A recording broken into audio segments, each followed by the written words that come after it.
मैं चाहता हूं जल्दी से हम अपनी बाइबल को खोलेंगे, भजन संहिता उसका 51 अध्याय और 10, 11 और 12 आयत पढ़ेंगे। मैं विश्वास करता हूं जैसे कि हमने इस कॉन्फ्रेंस को होली स्पिरिट कॉन्फ्रेंस का नाम दिया है, पवित्र आत्मा कॉन्फ्रेंस, पवित्र आत्मा की कॉन्फ्रेंस। ये पवित्र आत्मा की कॉन्फ्रेंस है। Hallelujah, hallelujah.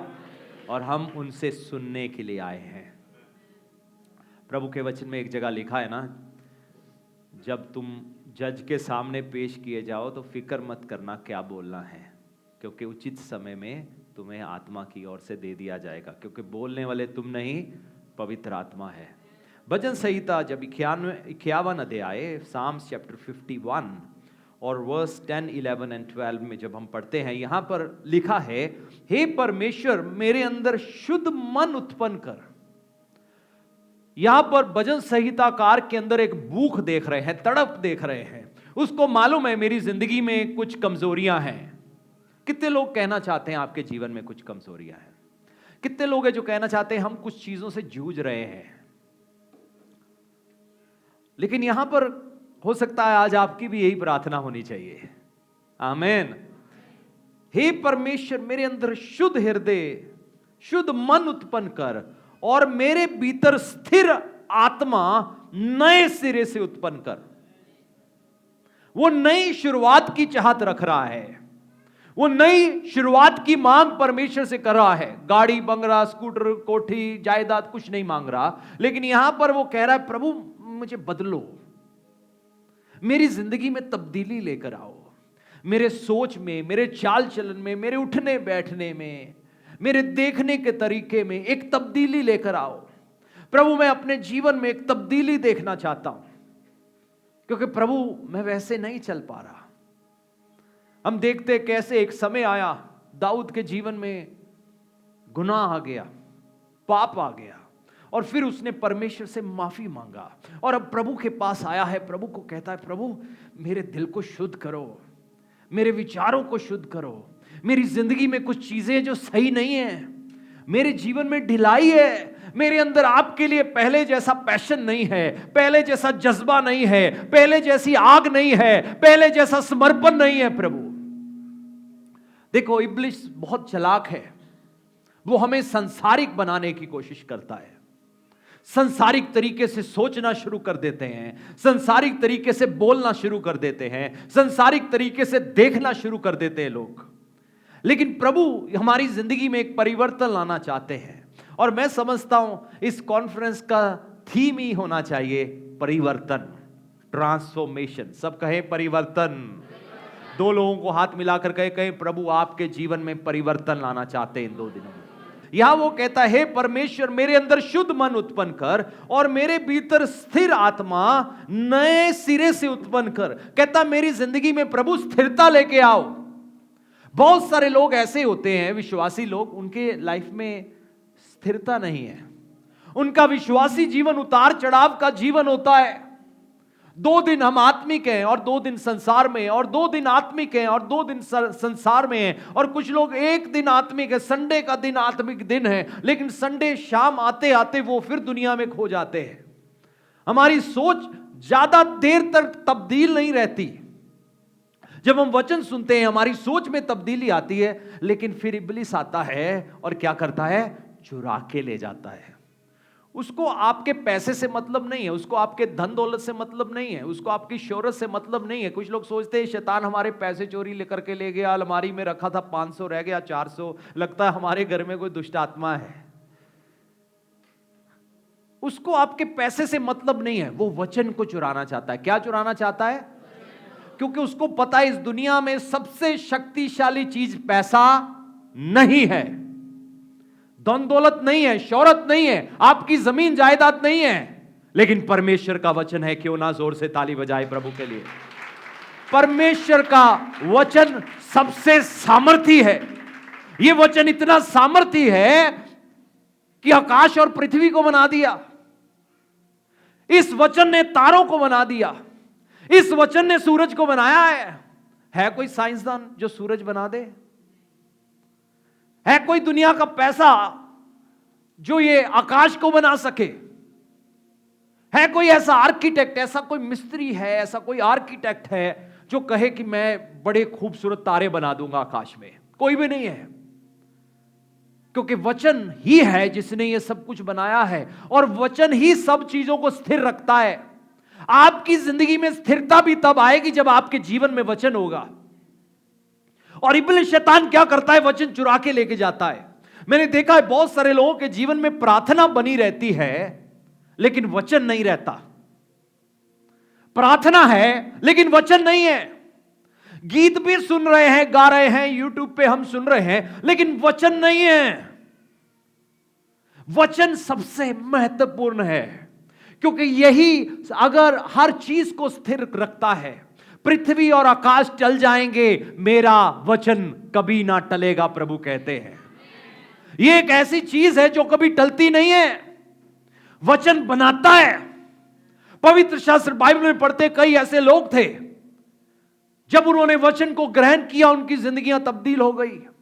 इज़ीकियल ने सूखी हड्डियों के ऊपर भविष्यवाणी किया, सूखी हड्डियां जी उठी और एक फौज में बदल गई। पता कैसे हुआ? प्रार्थना से नहीं हुआ, वचन से। सब कहे वचन से, क्योंकि जब वचन बोला गया वहां एक सेना खड़ी हो गई। यह है वचन की शक्ति।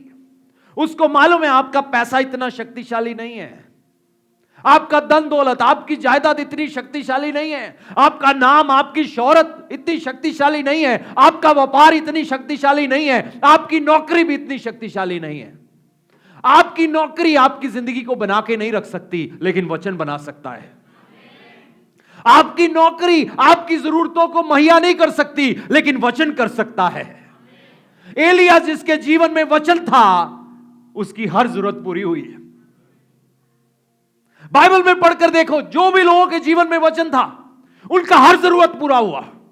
उनकी नौकरी के कारण नहीं, उनके व्यापार के कारण नहीं, उनकी जायदाद के कारण नहीं। अक्सर हम देखते हैं जब परमेश्वर ने अब्राहम को भी बुलाया, पता है उसको कुछ देने से पहले पता क्या दे रहे थे परमेश्वर अब्राहम को? क्या देने जा रहे थे? दुनिया की कौमें। क्या देने जा रहे थे?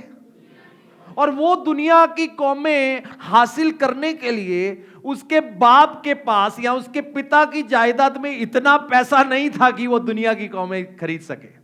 तो परमेश्वर ने उसको कहा ये भी तू रहने दे। चलो थोड़ा बहुत लेके निकल गया, लेकिन बहुत सारी चीजें छोड़ दी, क्योंकि प्रभु को मालूम था ये इसका धन, इसका पैसा इसके लिए काफी नहीं है, लेकिन अगर ये मेरा वचन पर विश्वास करे तो ये कौमों का पिता बन जाएगा। आमीन। मालूम है वो कौमों का पिता क्यों बना? इसलिए नहीं कि उसका बड़ा नाम था, इसलिए नहीं कि उसके पास बहुत पैसा था, बड़ा प्रभावशाली था, लोगों को पैसे बांट रहा था, इसलिए नहीं हुआ। इसलिए भी नहीं हुआ कि उसके बहुत सारे बच्चे थे। एक इज़ाक था, बुढ़ापे का बेटा, लेकिन ये इसलिए हुआ क्योंकि उसके पास वचन था और उसने उस वचन को चोरी नहीं होने दिया। कुछ भी चोरी हो जाए होने देना। ना सोना चांदी हम कितना संभाल कर रखते हैं घर में। मैं चाहूंगा 5 बहनें आगे आएंगी और वो माइक पे बताएंगी आपने अपना सोना कहां छुपाया हुआ है। कितनी बहनें बताना चाहेंगी? आप कहां घर में रखते हो? कौन से कमरे में रखते हो? कभी देखा किसी को फेसबुक में जाते हुए, ये देखिए ये मेरा कमरा है और ये मेरा लॉकर नंबर है और यहां मैंने ये गहना रखा हुआ है। पहन कर दिखा देंगे, लेकिन कहां रखा है वो नहीं दिखाएंगे, क्योंकि वो हमारे लिए कीमती है। सोने चांदी से भी ज्यादा कीमती है परमेश्वर का वचन, क्योंकि ये आपकी जिंदगियों को बना सकता है। ये यूसुफ को गुलामी में से उठाकर देखो मिस्र देश का प्रधानमंत्री बना दिया। दानियल जिसको गुलाम बनाकर लाया गया था, 4 राजाओं के राज्य में मुख्य प्रधान बना रहा और राजा उसकी सुनते थे। मालूम है क्यों? उसके पास वचन था। क्या था उसके पास? जब प्रेरितों के कार्य 3 अध्याय में पढ़ते हैं, एक व्यक्ति जो मंदिर के बाहर बैठता था, भीख लेने के लिए, चल नहीं सकता था। प्रभु के चेले आए उनकी ओर, देखता है, वो कहते सोना चांदी हमारे पास नहीं है, लेकिन हमारे पास एक ऐसी चीज है जो तेरी हमेशा की समस्या को खत्म कर सकता है। आमीन। और उनके पास क्या था? और उन्होंने कहा यीशु मसीह के नाम से उठ और चल फिर। उसकी जिंदगी तब्दील हो गई। प्रभु जिंदगियों को तब्दील करने आए हैं, सिर्फ एक छोटी सी जरूरत पूरी करने के लिए नहीं। बहुत सारे लोग एक छोटी सी जरूरत पर नजर रखते हैं, ये मेरी छोटी सी जरूरत है। प्रभु कहते हैं तब्दीली की बात करो। भिखारी कह रहा है यार थोड़ा 2-4 सिक्के डाल दो। ओ प्रभु कहते तू सिक्के छोड़, तू अब लेने वाला नहीं, मैं तुझे देने वाला बनाऊंगा। हालेलुया। प्रभु एक परिवर्तन लाना चाहते हैं आपके आर्थिक हालातों में, क्योंकि प्रभु की इच्छा है मेरे लोग देने वाले लोग बने, मेरे लोग इतने आशीषित हो कि बढ़ चढ़कर मेरे राज्य के कामों में हिस्सा ले सके। यह परमेश्वर की इच्छा है आप लोगों के लिए। इसलिए प्रभु एक छोटी सी आशीष ही आपको नहीं देना चाहते, प्रभु एक पूरा परिवर्तन लाना चाहते हैं। देखो कैसे दाऊद को, जो भेड़ों का चरवाहा था, उसको उठाकर राजा बनाया। और आपको लगता कभी वो रोटी के लिए तरसा होगा? कभी कहा होगा प्रभु मेरा ना एक अच्छी सी अंगूठी लेने को दिल कर रहा है। अरे अंगूठियों की एक पता नहीं उसका एक कमरा ही भरा होगा। देखो प्रभु कैसे परिवर्तन लाते हैं, कैसे अपने लोगों को आशीष देना चाहते हैं। सिर्फ आपकी एक छोटी सी जरूरत ही पूरी नहीं करना चाहते, प्रभु का धन्यवाद उसके लिए भी, लेकिन पूरा एक परिवर्तन आपके फाइनेंसिस में, आपके व्यापार में, आपके कामकाज में। क्यों? क्योंकि आपके पास वचन है। यह आपकी जिंदगी को बनाएगा। जैसे खून चाहिए ना हमारे शरीर में जीवित रहने के लिए, वैसे अगर आप अपने जीवन में एक तब्दीली और प्रभु के वायदों को पूरा होते हुए देखना चाहते हो तो वचन को अंदर रखना। आमीन। ये इतना महत्वपूर्ण है। बाइबल में हम पढ़ते हैं उत्पत्ति की किताब में, पृथ्वी बेडोल और बेजान थी और गहरे जल के ऊपर पवित्र आत्मा मंडरा रहा था। अब पवित्र आत्मा वहां मौजूद है, लेकिन एक चीज की कमी थी। वो क्या है? वचन। जोर से बोले, क्या था? वचन की कमी थी। बहुत सारे लोगों हम पवित्र आत्मा महसूस करते हैं, हालेलुया हालेलुया, सब कुछ बढ़िया है, आप महसूस करते हो, अच्छा है, यहां भी प्रभु की उपस्थिति है। मैं विश्वास करता हूं परमेश्वर का आत्मा इन दोनों 2 दिनों में आपको बड़े सामर्थ्य से छुएगा, लेकिन उसका कार्य पूरा होने के लिए वचन चाहिए। क्या चाहिए? वचन चाहिए। और जब परमेश्वर ने कहा तो पवित्र आत्मा ने अपना कार्य पूरा कर दिया। वचन के बाहर पवित्र आत्मा कार्य नहीं करता, वचन के अंदर रहकर करता है। जब आपकी जिंदगी वचन के मुताबिक है, पवित्र आत्मा का कार्य होगा, नहीं तो शोकित होगा। जब कोई, आप कभी शोक सभा में गए हो? जब कोई व्यक्ति शोक में होता है या परिवार में किसी के डेथ हो जाती है, कुछ भी होता है, कुछ समय के लिए काम करने को दिल नहीं करता। सही है कि नहीं है? खाना खाने को दिल नहीं करता, जबरदस्ती खिलाते। अब उनको खाना भी अच्छा नहीं लग रहा, अब वो कुछ भी नहीं कर रहे, फिर जबरदस्ती कई बार कहा जाता है नहीं नहीं नहीं अब काम पे जाओ, कोई बात नहीं, अब आगे बढ़ो। दिल नहीं कर रहा, लेकिन नहीं कोई बात नहीं, जाओ, क्या करेंगे ये पैसा कमा के, नहीं नहीं कोई नहीं, फिर भी जाओ। उनके लिए वो चीजें इतना मायने नहीं, क्योंकि वो शौक में है। जब हम परमेश्वर के खिलाफ गुनाह करते हैं, आप आत्मा के लिए एक रुकावट बनाते हो। जब हम पाप में जिंदगी जीते हैं, मैं ये नहीं कहता कि अगर आपसे गलती हुआ, आपने उद्धार खो दिया और अब आप नरक में जाओगे, मैं उसकी बात नहीं कर रहा। हम में से कोई भी व्यक्ति सिद्ध नहीं है, सबके जीवन में कोई ना कोई कमी होगी।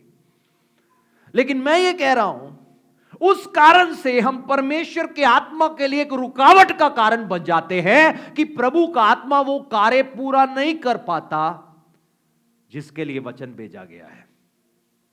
क्योंकि परमेश्वर का आत्मा वचन को फॉलो करता है। किसको फॉलो करता है? वचन को फॉलो करता है। वचन ने आत्मा को फॉलो नहीं किया, आत्मा ने वचन को फॉलो किया। परमेश्वर ने वचन इसलिए नहीं कहा कि आत्मा वहां मौजूद है, नहीं, आत्मा इंतजार में है कब वचन आएगा और कब मैं अपना कार्य करूं, कब मैं अपने लोगों की जिंदगियों को तब्दील कर दूं, कब मैं इनके आर्थिक हालातों को तब्दील कर दूं। और इन सब तब्दीलियों के लिए कुछ चीजें हमारे जीवन में बदलनी जरूरी है। सबसे पहला जो चीज हमारे जीवन में बदलाव आने का जरूरत है वो है हमारी सोच में। कैसे है हमारी इसको बदलना है। बच्चे स्कूल क्यों भेजते हैं हम सोचते हैं सिर्फ अच्छे नंबर लेने के लिए भेजते हैं या इंटेलिजेंट बनाने के लिए। नहीं, सोच में परिवर्तन होता है। एक पढ़े लिखे लोगों के बीच में, मैं बहुत पढ़े लिखे लोगों के बीच में भी रहा हूं और बहुत बिल्कुल अनपढ़ लोगों के बीच में भी रहा हूं, और मैंने देखा सोच में परिवर्तन होता है। वो कैसे सुनते हैं, कबूल कर रहे हैं या नहीं कर रहे, लेकिन उनके सुनने में भी फर्क होता है। मैंने देखा है बहुत सारे ऐसे बच्चे जो कभी स्कूल नहीं गए और वो बच्चे जो स्कूल जाते हैं उनके सुनने में, उनके सुनने की क्षमता में फर्क होता है। जो स्कूल नहीं गए वो 2-4 दिन मिनट सुनेंगे और फिर इधर उधर शरारत में ध्यान चला जाएगा। लेकिन जो स्कूल जाते हैं, सारा दिन लॉन्ग स्कूल में बैठते हैं, उनको आदत हो जाती है ध्यान देने की, क्या कहा जा रहा है। प्रभु एक परिवर्तन लाना चाहते हैं। अब सवाल ये नहीं है कि हम कितने पढ़े लिखे या कितने पढ़े लिखे नहीं है, लेकिन पवित्र आत्मा सब कुछ कर सकता है। आमीन। पवित्र आत्मा आपके मन में ऐसा कार्य कर सकता है कि आप अच्छे सुनने वाले बन जाओ और घंटों घंटे सुनने वाले बनो। अक्सर डॉक्टर जॉन की जब मीटिंग्स होती थी हम जाते थे, कई बार 4-4 घंटे बिना उठे वचन सुनते थे, 4-4 घंटे, क्योंकि आत्मा में हर कोई जुड़ा हुआ था और समय का एहसास ही नहीं होता था कैसे समय निकल गया। तो ध्यान देना है हम कैसे सुनते हैं, क्योंकि यह सबसे महत्वपूर्ण है। वचन मत भूलना, बाकी चाहे कुछ भी भूल जाना, वचन को अपने जीवन में बनाए रखना। तो सबसे पहले तब्दीली आने की जरूरत है हमारी सोच में। हम कैसे सोचते हैं, हम कैसे देखते हैं चीजों को, हम मुश्किल को कैसे देखते हैं। जब प्रभु के चेलों ने तूफान को चलते देखा और वो घबरा गए, और वो ऐसे नहीं थे जो पहली बार कहीं पिकनिक करने के लिए गए थे किश्ती में बैठकर। आप में कभी कोई किश्ती में बैठा है? कोई लोग है? कुछ लोग, ठीक है। एक बार कोई बैठा है, कोई जो सिर्फ एक बार बैठा है, ठीक है। डर लगा था है ना? हम बड़ा एक मिनट यार संभाले यार, कोई है ना, क्योंकि किश्ती हिल रही है।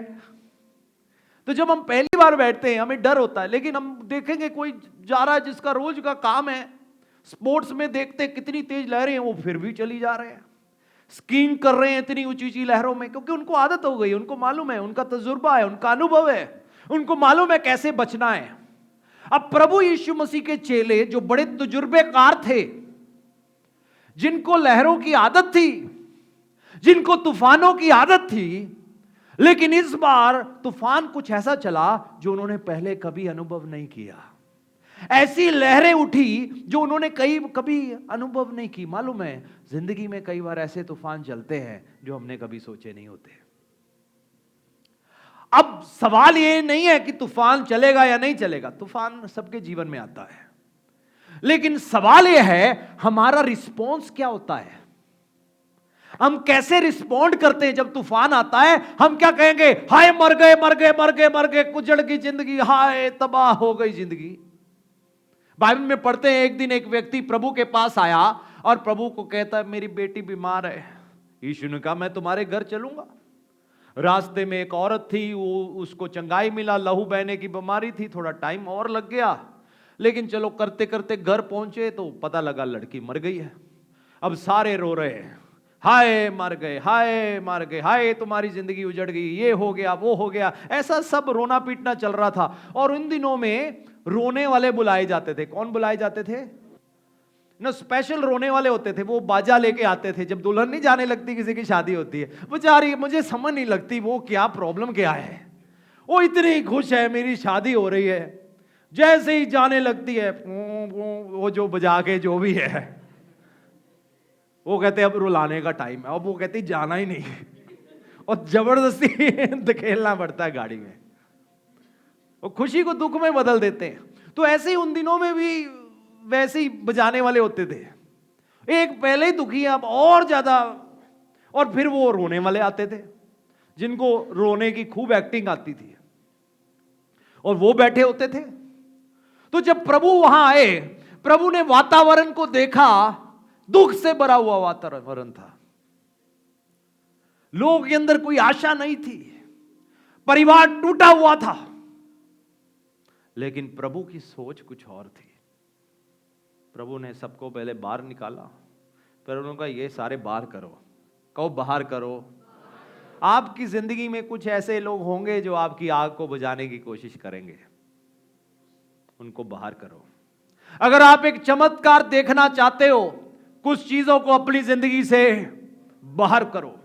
परमेश्वर के पूर्ण उत्थान की शक्ति को देखना चाहते हो, अपनी जिंदगी से कुछ चीजों को, क्योंकि यीशु के पूर्ण उत्थान की शक्ति का अनुभव लोग करने जा रहे थे, क्योंकि यीशु मसीह एक मुर्दा को जिंदा करने जा रहे थे। लेकिन उसके लिए जरूरी था कुछ चीजों को बाहर करो, अपनी जिंदगी से कुछ बातों को बाहर करो, कुछ गुनाहों को बाहर करो, कुछ मित्रों को बाहर करो, कुछ दोस्तियों को बाहर करो, कुछ बातें जो तुम लोगों से सुनते हो उनको अपनी जिंदगी में सुनना बंद करो, उनको बाहर करो। अब प्रभु भी वहां बैठ जाते।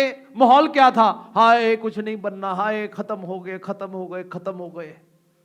प्रभु ने उनकी बातों को अपने ऊपर असर नहीं करने दिया। और यीशु ने पता क्या कहा है? कहा वो मरी नहीं, वो सोई हुई है। जब एक व्यक्ति मर गया, कहने का मतलब है वो कभी वापस नहीं आएगा। जब कहा सोया हुआ है, इसका मतलब वो व्यक्ति जागेगा। देखो प्रभु को देखो, अप्रोच को देखो। आपकी जिंदगी में आज कुछ ऐसी बातें हो सकती है, या कोई ऐसा चैलेंज हो सकता है, या कोई ऐसी घटना हो सकती है जो आज है या कल कोई मुश्किल हो सकती है। उसको अप्रोच करने का तरीका बदलो। आपने ये नहीं कहना ओह अब तो खत्म हो गए, आपने कहना सोया हुआ है, सुबह फिर जाग जाएगा। जोर से प्रभु के लिए ताली बजाए। हालेलुया। सोया हुआ है, सुबह फिर, सोया हुआ है सुबह फिर, सोया हुआ है सुबह फिर जाग जाएगा। अगर आज तकलीफ है, तकलीफ को अप्रोच करने का तरीका बदलो। अगर पूर्ण उत्थान की शक्ति को देखना चाहते हो, बहुत सारे लोग वापस उठ नहीं पाते, मालूम है। लेकिन बाइबल में क्या, धर्मी जन 7 बार भी गिरे फिर उठेगा। यानी कि कोई मुश्किल पाप की बात नहीं हो रही यहां पर। क्यों? क्योंकि धर्मी जन वो है जो विश्वास करने वाला है, और विश्वास करने वाला कहता है सोया हुआ है, सुबह फिर उठ जाएगा। आमेन। एक बार फिर से प्रभु के लिए ताली हो जाए। हालेलुया।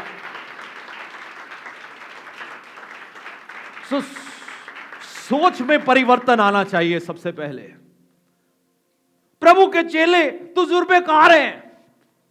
अब लहरों में किश्ती डगमगा रही है, ऊंची ऊंची लहरें हैं, तेज हवा है, तेज भारी भरकम बारिश हो रहा है। एक पानी बाहर निकाल रहा होगा किश्ती में से, एक दो पटवार संभाल रहे होंगे, कोई इधर वजन डाल रहा होगा, कोई उधर वजन डाल रहा होगा। हर कोई यत्न कर रहा है कि कहीं किश्ती डूब ना जाए, और प्रभु उसके बीच में भी सोए हुए हैं। हम जब मुश्किलें देखते हैं ना, लोग जब मुश्किलें देखते हैं वो कहते हैं अब तो मर गए। यीशु जब मुश्किल देखते हैं कहते फिक्र मत करो, सो जाओ, थोड़ी देर में तूफान थम जाएगा। Hallelujah, hallelujah. परमेश्वर के वचन में लिखा है, प्रभु कहते हैं शांत हो जाओ और जानो मैं परमेश्वर हूं। आपको तूफान के बीच में सोना सीखना होगा। आपको मुश्किलों के बीच में सोना सीखना होगा। और मालूम है आप कब सो पाओगे? जब वचन आपके दिल में है। नींद की गोली नहीं, जब आपके पास क्या है? वो वचन आपके अंदर है। वो आपको धीरज देगा, वो आपको शांति देगा, वो आपको चंगाई देगा, वो आपको मीठी नींद सुलाएगा, वो आपके ब्लड प्रेशर को नॉर्मल रखेगा, क्योंकि वचन आपके अंदर है। तो सबसे पहला परिवर्तन अगर हमें अपनी जिंदगियों में ब्रेक थ्रू देखना है, चाहे आप पासवान हो, सेवक हो, प्रभु के दास हो, और आप देखना चाहते हो प्रभु मेरे दायरे को बढ़ा दो, सबसे पहला परिवर्तन सोच में आएगा। मालूम है परमेश्वर हमें दर्शन क्यों दिखाते हैं, ड्रीम्स क्यों दिखाते हैं?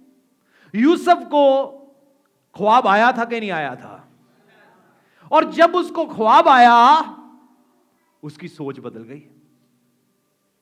ड्रीम और विजन ने उसकी सोच को बदल दिया।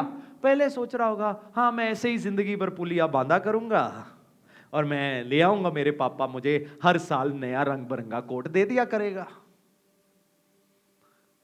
लेकिन जब उसने ख्वाब देखा ना, उसका सोच बदल गया। उसने कहा एक दिन आएगा, प्रभु ने मुझे दिखाया है, एक दिन आएगा वो मुझे बहुत इस्तेमाल करेंगे।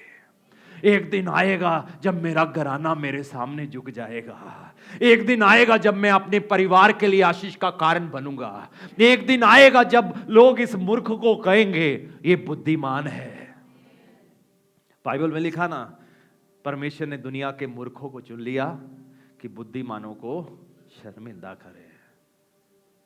क्योंकि एक संसारिक बुद्धि होती है, एक परमेश्वरी बुद्धि होती है, और परमेश्वरीय बुद्धि के सामने संसारिक बुद्धि हमेशा शर्मिंदा होती है।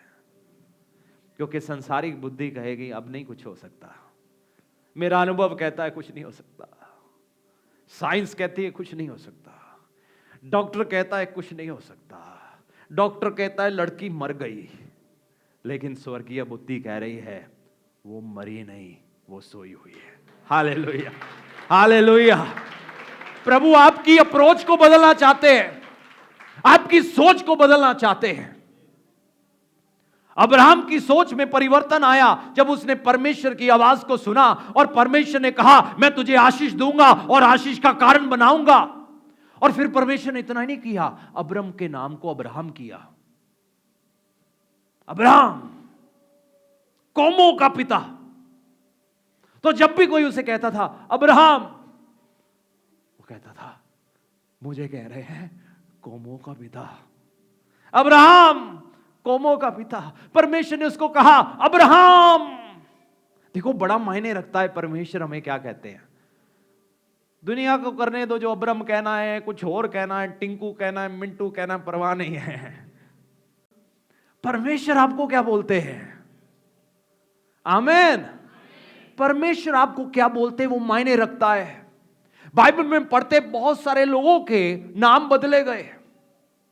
सराय का नाम सारा रखा, सराय यानी कि राजकुमारी, सारा यानी कि कौमों की माता। हालेलुया। प्रभु ने उसका नाम बदला, उसकी सोच परिवर्तन हो जाए जब वो बार बार सुने सारा सारा सारा। याकूब का नाम इज़राइल रखा। मालूम है यहोशू का नाम पहले क्या था? होशे। होशे का मतलब है छुटकारा पाया हुआ व्यक्ति या आजादी पाया हुआ। हमने यीशु मसीह में आजादी पाया है या नहीं पाया? लेकिन प्रभु एक परिवर्तन लाने वाले परमेश्वर है। कुछ समय के बाद उसका नाम अब होशे नहीं था, यहोशू था। होशे यानी कि छुटकारा पाया हुआ व्यक्ति, यहोशू यानी कि छुटकारा देने वाला। हालेलुया। प्रभु के लिए ताली होनी चाहिए। आमीन। छुटकारा पाया हुआ व्यक्ति छुटकारा देने वाला व्यक्ति बन गया। देखो वो भी नाम बुरा नहीं था, होशे भी बुरा नहीं था, छुटकारा पाया हुआ व्यक्ति। मैं आजाद हूं, मैं आजाद। एक बार फिर से, मैं आजाद हूं, मैं आजाद। एक बार फिर से, बहुत बढ़िया।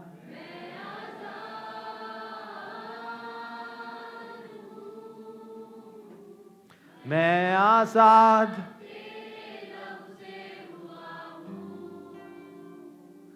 मैं आजाद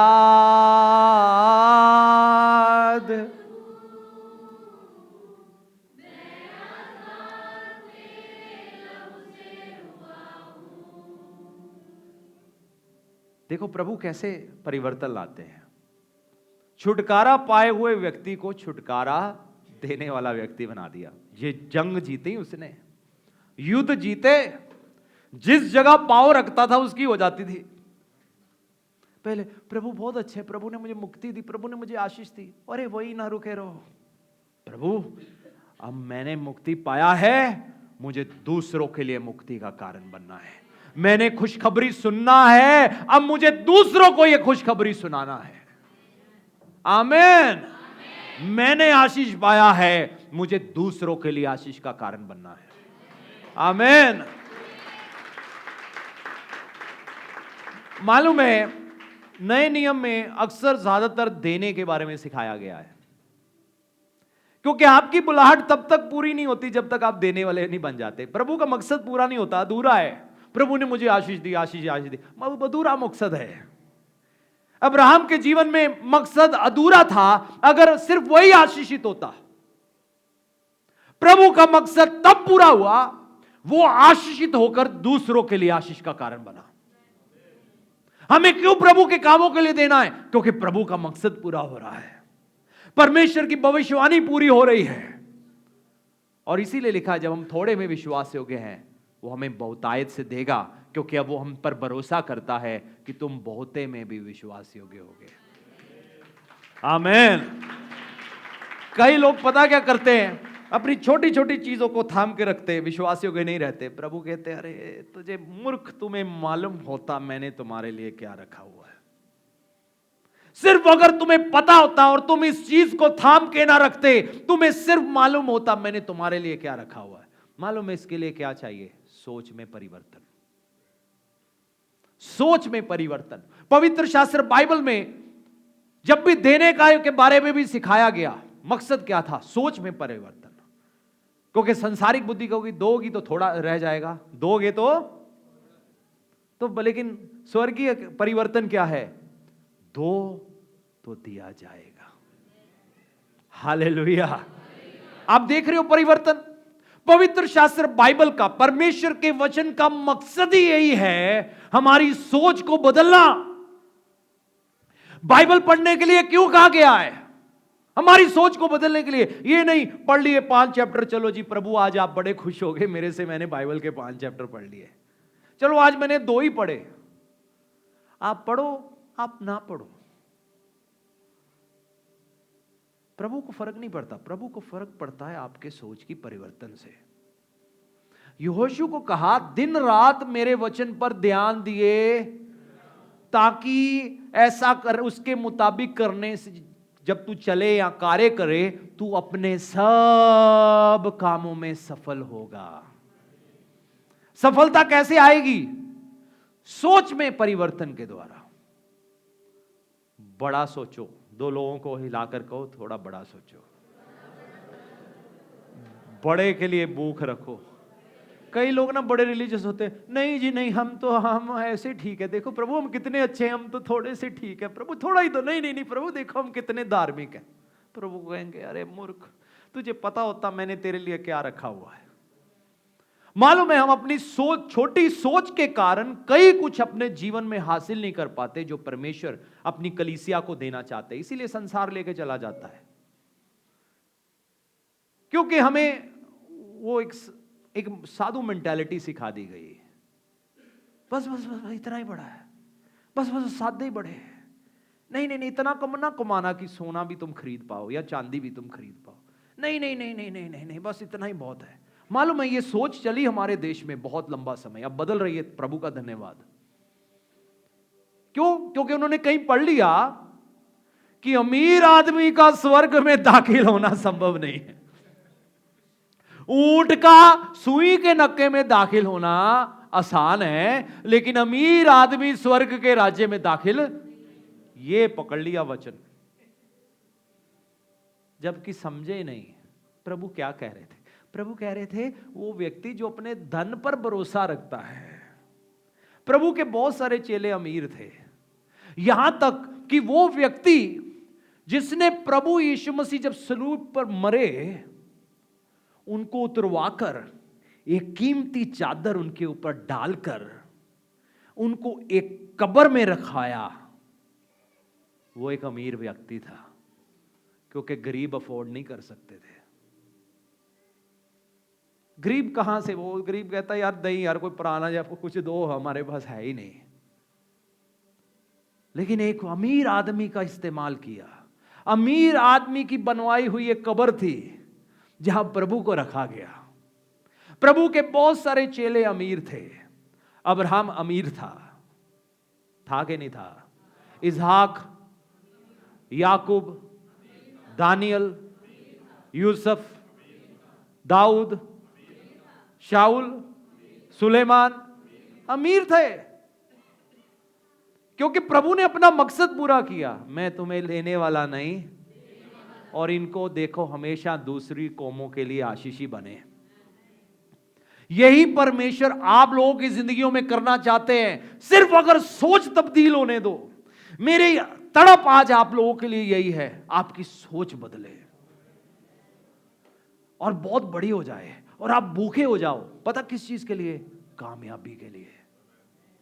किसके लिए भूखे हो जाओ? भूख हो। आप संतुष्ट ना हो जाओ, नहीं नहीं ठीक है कोई नहीं, जिंदगी कट जाएगी। नहीं, भूख रखो। अपने बच्चों के लिए भूख रखो, उनके अंदर भूख रखो। मैं आज भी संतुष्ट नहीं हूं, 1% भी नहीं, कई चीजों से। प्रभु में संतुष्ट हूं, लेकिन कुछ चीजों को लेकर संतुष्ट नहीं। फिर मेरी बीवी कहती है आप क्यों उदास हो? मैं कहा मुझे लगता है मैं कुछ ज्यादा नहीं कुछ कर पाया। फिर वो मुझे गिनाती है, आपने ये किया, आपने वो किया, आप उधर गए, उधर उस देश में काम शुरू किया, आप देखो। वो मुझे दिलासा देती। लेकिन कई बार मैं सच में उदास हो जाता हूं। मुझे लगता है प्रभु नहीं, अभी मैं कुछ भी नहीं कर पाया। प्रभु वो अच्छी है, क्योंकि अपने नाम के लिए नहीं है, प्रभु के मकसद के लिए है। उन्नति क्यों चाहिए? परमेश्वर के राज्य के लिए चाहिए, क्योंकि हमारी अमीरी से भी, हमारी ब्लेसिंग से प्रभु की महिमा होगी। होगी कि नहीं होगी? महिमा होगी। जब आपके पास अच्छा गाड़ी होगा, अच्छा बंगला होगा, अच्छा सब कुछ होगा, प्रभु की महिमा होगी। देखो प्रभु के लोग जा रहे हैं। मैं नहीं कहता कि हमें इन चीजों के लिए लालच रखना है, लेकिन जब प्रभु ने वचन में लिखा है मैं तुम्हें आशीष दूंगा, तो आमीन। इसको परिवर्तन होने दो। अपने दो लोगों को से कहो, अपनी सोच को परिवर्तन होने दो। रोमियो 12:2, इस संसार की तरह ना बनो, इस संसार के सदृश ना बनो। इस संसार की, सब कहें इस संसार की तरह ना बनो। अब क्या ना बने संसार की तरह? मतलब कि संसार की तरह हम नीले काले पीले कपड़े ना पहने क्या? बहुत सारे लोगों ने ये सोचा है। एक दिन मैं प्रभु के एक दास से मिला, मैं उनकी रिस्पेक्ट करता हूं, लेकिन उन्होंने कहा नहीं, सफेद ही पवित्र है। क्या है? सफेद रंग ही पवित्र है। तो देखो मुझे ये आयत दिखाई, लेकिन मैंने आगे से उनको कुछ नहीं कहा। प्रभु के सीनियर दास थे, मैंने कुछ नहीं कहा। मैं चुप रहा। मैं कहा ओके थैंक यू पास्टर जी, और मैं वहां से निकल आया। यहां पर सोच की बात हो रही है। किसकी बात हो रही है? हाँ, आगे पढ़ोगे फिर पता लगेगा। इस संसार की तरह, संसार की तरह ना सोचो। आपके घर में शादियां हो, ब्याह हो, खुशी हो, गम हो, संसार की तरह से ना सोचो। ये संसार में कौन से रीति रिवाज करते हैं बताना जरा। लोग चले जाते पूछने के लिए, अच्छा बताओ की खरीदा है? खुशी आई पूछते हैं की खरीदा है, दुख आए की खरीदा है। उनसे मत पूछो, वचन से पूछो, प्रभु के सेवकों से पूछो, जो प्रभु ने पास्टर रखे उनसे पूछो, हम क्या करें? हमारे जीवन में ये दुख या खुशी आया है, बताओ क्या करना है। आमीन। अब हमें संसार की तरह नहीं चलना, संसार की तरह नहीं बनना। मालूम है संसार हमारे खिलाफ क्यों होता है? क्योंकि हम संसार से उल्टे चलते हैं। संसार की नजर में हम उनसे उल्टे चलते हैं, परमेश्वर की नजर में अब हम सीधे चलना शुरू हो गए हैं। पता क्यों? क्योंकि संसार उल्टा चल रहा है। इस समय हम खड़े जमीन पर खड़े हैं कि छत पर खड़े हैं? आपको क्या मालूम ये छत हो, क्या पता ये जमीन हो, या ये बिल्डिंग की छत हो। आप धरती के निचले हिस्से में हो कि ऊपरले हिस्से में हो? कभी सोचा इसके बारे में? दो गोल है ना, आकाश में है ना, आप निचले हिस्से में हो कि ऊपरले हिस्से में हो? कि आप ऐसे घूम रहे हो? आपको हमेशा यही लगता है आप ऊपर हो। अब कौन सा हिस्सा ऊपरला है, कौन सा नीचे वाला, पता नहीं। जो रॉकेट ऊपर लेके जाएगा वो कहेगा ये ऊपरला हिस्सा है, जो दूसरी तरफ जाएगा कहेगा नहीं नहीं ऊपरला हिस्सा मुझे दिख रहा है। संसार को मत तय करने दो, परमेश्वर का वचन तय करे कि आप सही चल रहे हो या गलत चल रहे हो। संसार की तरह ना बनो, संसार की तरह ना सोचो, संसार की तरह ना देखो, संसार की तरह ना बोलो। जब हम प्रभु में आते हैं हमारी रिश्तेदारियां बदलती हैं। वो रहते हैं, उनकी एक जगह है लेकिन बदलती है। हमारा समय हम कहीं और देते हैं, हमारा उठना बैठना कुछ और लोगों में हो जाता है। उनकी बातें हमारी समझ में नहीं आती और उनको हमारी इस बातें समझ में नहीं आती। वो कहेंगे हमें आपकी बातें समझ नहीं आती। भाई हमें भी तुम्हारी बातें समझ नहीं आती है, हमें तुम्हारे वचन की ये चीजें समझ नहीं आती, तुम ऐसे क्यों कर रहे हो? हमें भी तुम्हारे रीति रिवाज समझ नहीं आते, तुम क्यों कर रहे हो? हालेलुया। सबसे पहले सोच में परिवर्तन चाहिए। इस संसार के तरह ना बनो। बनता कैसे है व्यक्ति? मैं एक वचन पढ़ना चाहता हूं, नीति वचन 23 का 7, प्रोवर्ब्स चैप्टर 23 एंड वर्स 7। जैसा वे अपने मन में, एक बार फिर से आपकी ऊंची से आवाज सुनूंगा, जैसा वे अपने मन में, एक बार फिर से, जैसा वे अपने मन में वैसा वे। इसका मतलब क्या है? आप जैसा सोचोगे वैसे बन जाओगे। आपके विचार आपकी जिंदगी को बनाते हैं। तो बाइबल हम क्यों पढ़ते हैं, क्यों सुनते हैं? हमारी सोच बदले। आमेन। सिर्फ संडे तक निर्भर ना रहो, रोज वचन पढ़ो, रोज इसको बदलना चाहिए। और जितना जल्दी बदलाव आए उतना अच्छा है। और इसको सिर्फ पढ़ना ही नहीं जी हमने तो बाइबल 10 बार पढ़ ली है।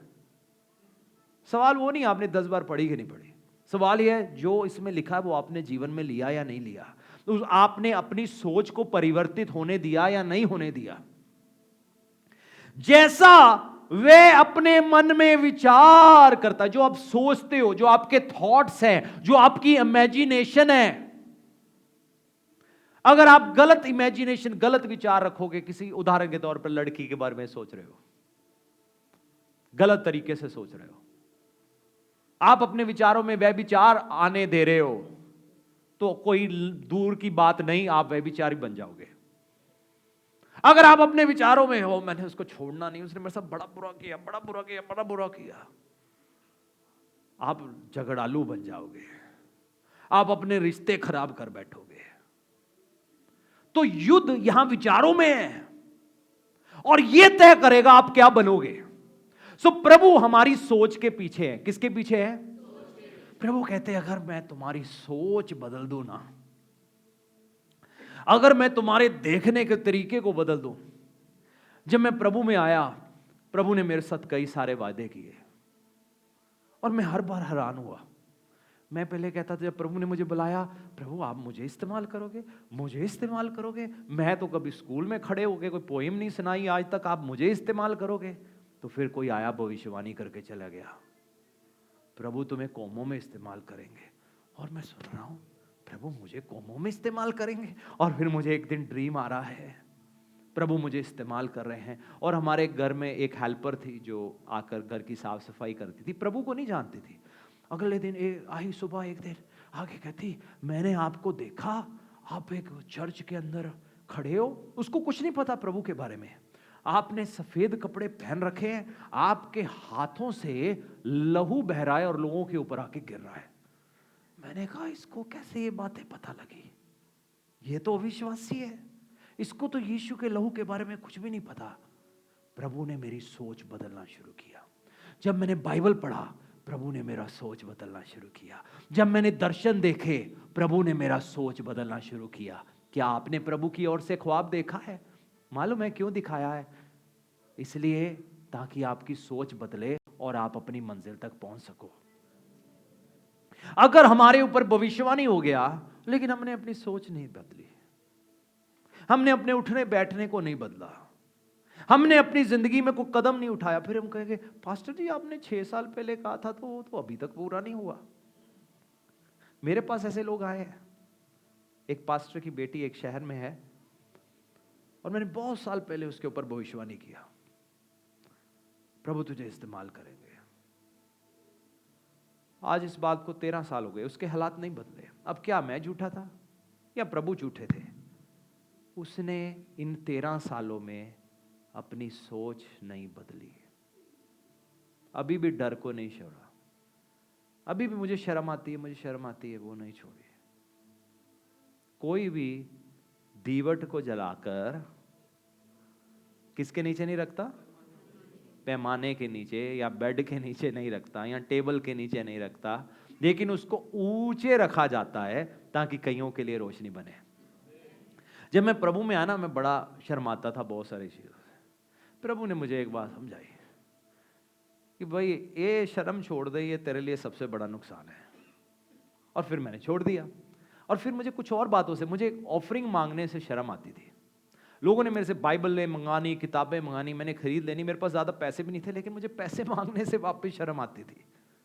मुझे लोगों को भेंट के बारे में सिखाने से, मैंने कहा लोग प्रभु ये ना हो लोग मुझे पर कह दे ये लालची है। फिर प्रभु ने एक दिन मुझे कहा तू बड़ा घमंडी है तू।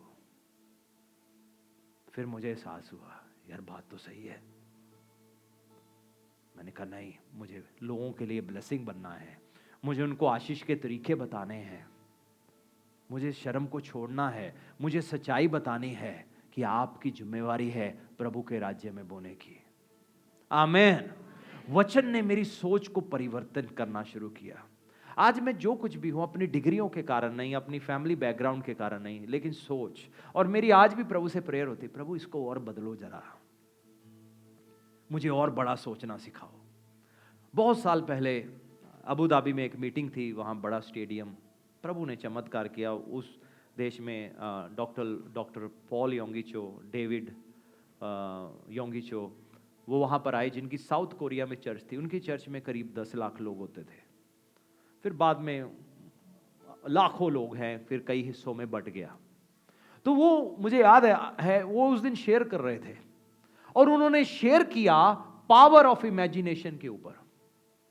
इमेजिनेशन को कल्पना, मन में कल्पना, उसकी शक्ति को बताया। ए छोटे से कद के है ना, आंखें खुली हैं कि बंद है पता ही नहीं चलता है ना। बहुत बड़ी साउथ कोरियंस की उन बहुत बड़ी आंखें होती है, पता नहीं चलता खुली हैं कि बंद है। छोटे से कद के, पतले से। पुरानी तस्वीरें देखी मैंने उनकी एक दिन उनकी किताब में, मैं कहा ये बंदा। और पता कहां से सिखाना शुरू किया, शुरू कहां से किया? वो जो कूड़ा नहीं उठाते झुग्गी झोपड़ी वाले, 4 5 6 इकट्ठे किए, उनको वचन सुनाना शुरू किया। राजा के महल से नहीं शुरू हुआ, झुग्गी झोपड़ी वाले से हुआ। लेकिन कहते मन में पता क्या होता था, एक दिन मैं लाखों लोगों के बीच में बोलूंगा। कहते मैंने चाहे हालात कैसे भी हुए, मैंने अपनी सोच को नीचे नहीं जाने दिया, मैंने अपनी सोच को नेगेटिव नहीं होने दिया। चाहे मुझे कईयों ने डिस्करेज भी किया हो, डिस्करेज करने वाले भी बड़े होते हैं, कई बार जानबूझ के नहीं करते, लेकिन क्योंकि उनकी सोच वैसी है तो इसलिए वो कहेंगे ऐसे थोड़ा ना होता है ना। आपको लोग मिलेंगे ऐसे थोड़ा ना होता है, भाई हम ये काम करेंगे ऐसे थोड़ा ना होता है, हम शहर बचा लेंगे, नहीं नहीं कहाँ बचते, बड़े आए बड़े गए। हम भी सोचते थे। एक दिन एक व्यक्ति मुझे मिला, मैंने कहा मैं विश्वास करता हूं प्रभु मुझे कौमों के लिए रोशनी बनाएंगे। मुझे पता क्या, ओ ऐसे नहीं होता। मेरे अंदर भी था, पर अब मैं थोड़ा सा समझदार हो गया हूं। मुझे नहीं वो वाली समझ चाहिए, मुझे बड़ी बातों की कल्पना करनी है। किसके लिए? परमेश्वर के लिए। सब कहे परमेश्वर के लिए, परमेश्वर के लिए। 2 लोगों को हिलाकर को अपनी सोच को बदलो, संसार की तरह ना बनो। आपके लिए कोई रुकावट आती है प्रभु में चलने की, ये मत कहना ओहो प्रभु अब तो हम चल ही नहीं पाएंगे, अब तो रुकावट आ गई। नहीं, आपकी फिर भी सोच रहनी चाहिए। अगर पतरस को प्रभु जेल में से निकाल सकते हैं, तो आपको भी किसी भी रुकावट में से निकाल सकते हैं, आपके लिए भी रस्तों को खोल सकते हैं। अगर यूसुफ को जेल में से उठाकर इतना शक्तिशाली व्यक्ति बना सकते हैं, आपको भी बना सकते हैं। एस्थर जो एक ब्यूटी क्वीन थी, उसको दुनिया की महारानी बना सकते हैं, तो आपको भी बना सकते हैं। हालेलुया।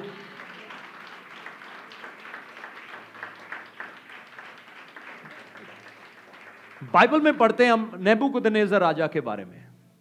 एक दिन उसको ख्वाब आया, इजराइल तहस नहस तबाह कर दिया गया था। दानियल, शद्रक, मेशक, अबेदनगो राजा के महल में वाइस मैन करके कहलाते थे। तो एक दिन राजा को ख्वाब आया, वो बड़ा परेशान उठा। उसने अपने सारे वाइस मैन इकट्ठे किए, जो भी बुद्धिमान व्यक्ति थे वो इकट्ठे किए, जादू टोना वाले भी इकट्ठे किए, तांत्रिक भी इकट्ठे किए, और उनको कहा कि मुझे रात को सपन आया है, इसका मतलब बताओ, सपन भी बताओ, इसका मतलब बताओ। कहते राजा ये नहीं हो सकता, तू हमें ख्वाब बता दे, हम उसका मतलब भी बता देंगे। नहीं नहीं, राजा कहता नहीं नहीं, तुम बड़े खराब हो, तुम अपने हिसाब से मतलब बता दोगे, तुम बताओ ख्वाब क्या आया और उसका मतलब क्या है। वो कहते कि भाई ये तो कोई भी नहीं बता सकता। राजा ने हुक्म दे दिया, जाओ जितने भी ये पकड़ो, इनको मार डालो। दानियल तक ये खबर पहुंची। दानियल राजा के पास आया, कहता है सपनों का अर्थ बताने, सपने के बारे में और सपनों को अर्थ बताने वाला परमेश्वर नहीं है क्या? उसने राजा को उससे समय मांगा। शद्रक, मेशक, अबेदनगो को लिया, कहा वो आओ प्रार्थना करे, प्रभु हमें अर्थ बताएंगे। परमेश्वर ने उनको ख्वाब भी बताया, अर्थ भी बताया। राजा के पास गया और पता क्या हुआ? दानियल को प्रमोशन मिल गया।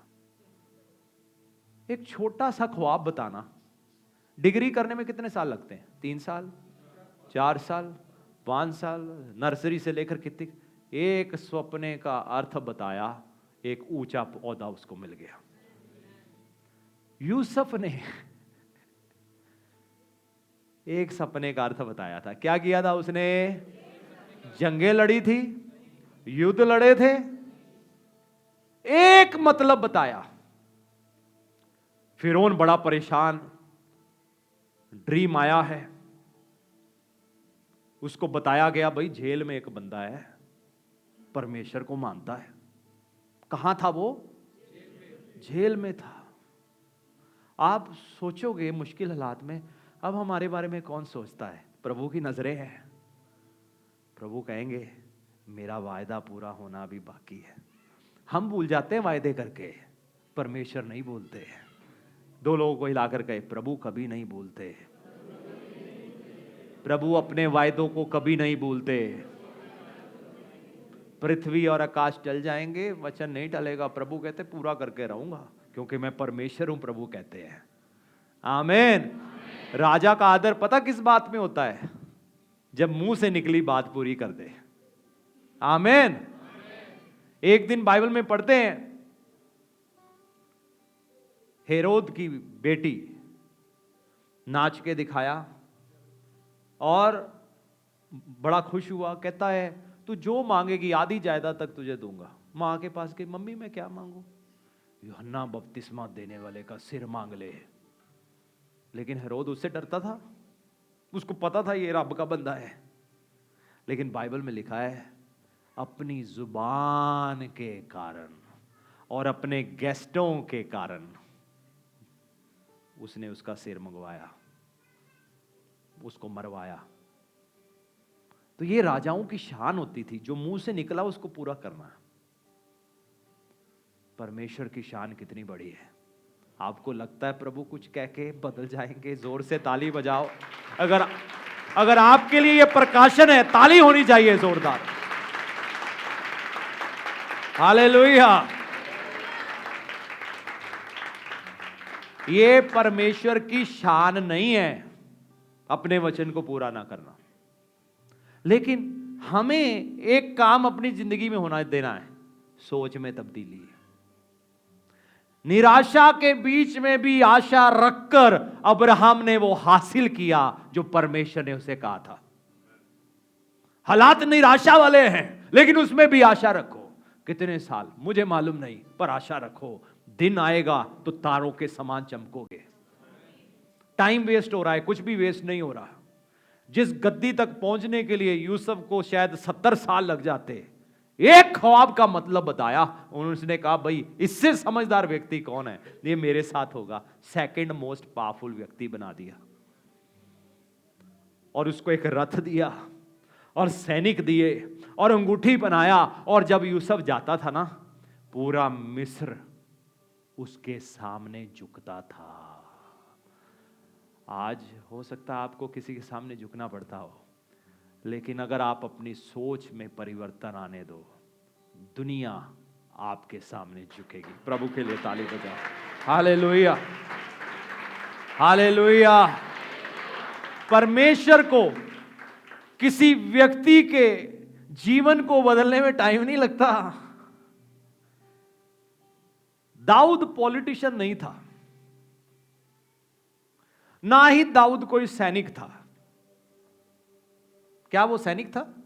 भेड़ों को चराने वाला था, लेकिन डरता नहीं था। प्रभु से प्यार करता था, परमेश्वर से प्रेम करने वाला व्यक्ति था। एक दिन गोलायत आता है, पूरी इजराइल कौम को ललकारता है, कोई है जो मेरा सामना कर सके। सब उसका कद काठी देख के डर रहे हैं। किसी ने यहोवा को दुहाई तक नहीं दिया। ना ही शाऊल ने कहा आओ हम परमेश्वर को निहारे कि प्रभु हमें बताओ क्या करना है। सबकी जान पर आई पड़ी है, डरे हुए हैं, घबराए हुए हैं। शाऊल डरा हुआ है, योनातान डरा हुआ है, हर कोई डरा हुआ है। दाऊद आता अपने भाइयों का पूछगिछ करने के लिए, घर से कुछ लेके आया होगा साथ में, और वो पूछता है जो ये गोलायत को मारेगा उसके लिए क्या किया जाएगा।